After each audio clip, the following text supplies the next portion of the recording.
Will they still love you if you had nothing left to give?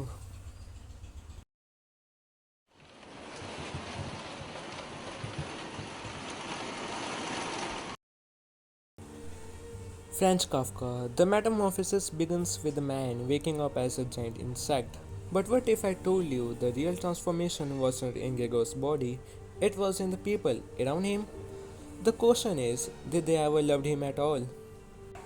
But before diving into the metamorphosis, we have to talk about the author himself, Franz Kafka. Franz Kafka was born in 1883 in Prague, in Germany. In what was then, he grew up under the shadow of strict, demanding father who never believed in him. His life was marked by anxiety, illness, and a sense of never truly belonging.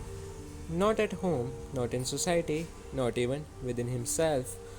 He worked long, soul crushing hours at an insurance office, all while secretly writing stories at night, which was his hobby. Stories that spoke of isolation, alienation, and the crushing weight of expectations. Kafka never wanted to be famous. In fact, before he died at just 40 years old from tuberculosis, he begged his friend Max Brod to burn all his unpublished manuscripts. Brod refused, and that's why The Metamorphosis, perhaps his most famous work, survived to reach us today. But Metamorphosis is more than a strange fantasy. It's a metaphor for how society and even family dehumanizes those who stop being useful. Gregor Samsa is a traveling salesman. Every day before dawn, he drags himself to the train station. Selling goods, he don't care about strangers who don't care about him. He supports his parents and his sister entirely. Their comfort, their very way of life, depends on him. His self worth and their love is tied to this role as provider. He dreams of quitting one day, but before that day comes, something changes. One morning, Gregor wakes up and finds his body alien to him, hard, armored, many legged. The book never names the species. You can imagine a cockroach, a beetle, some kind of gistic vermin. Was this meant to be literal? Maybe not. Maybe this insect body is just a symbol, a physical manifestation of how his family now sees him, useless, strange, and alien.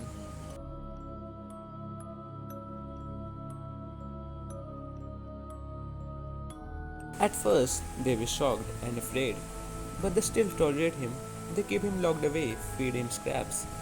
Slowly, as they pass, the Gregor can no longer work. The attitude changes. Care turns into neglect, and neglect hardens into hostility.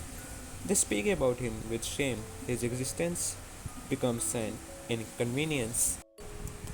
This isn't just a horror story. We see it every day. Families abandoning elderly parents when they are no longer productive. Friends despairing when you lose your job, your status, or your money. Society turning away from the disabled or chronically ill. Love when tried utility has an expiration date, and when date passes, affection turns into resentment.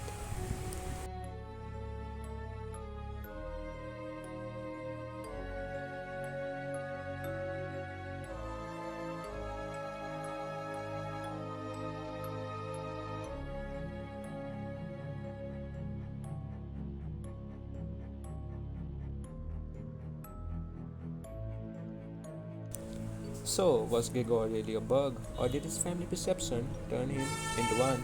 We like to believe that the people around us love us for who we are, but how many relationships are just transactions built on what we can offer? Lose your income, your beauty, your health, and watch how fast the warmth fades. In the modern world, it's no different. Social media glorifies people only when they are interesting, productive, or desirable. The moment you stop producing content, stop achieving, stop entertaining, the crowd moves on. Psychologists call this transactional love. Maslow's law hierarchy of needs places belonging and esteem as human essentials.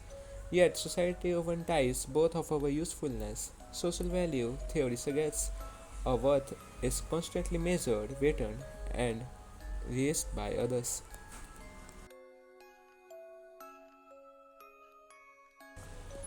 Gregor dies alone in his room.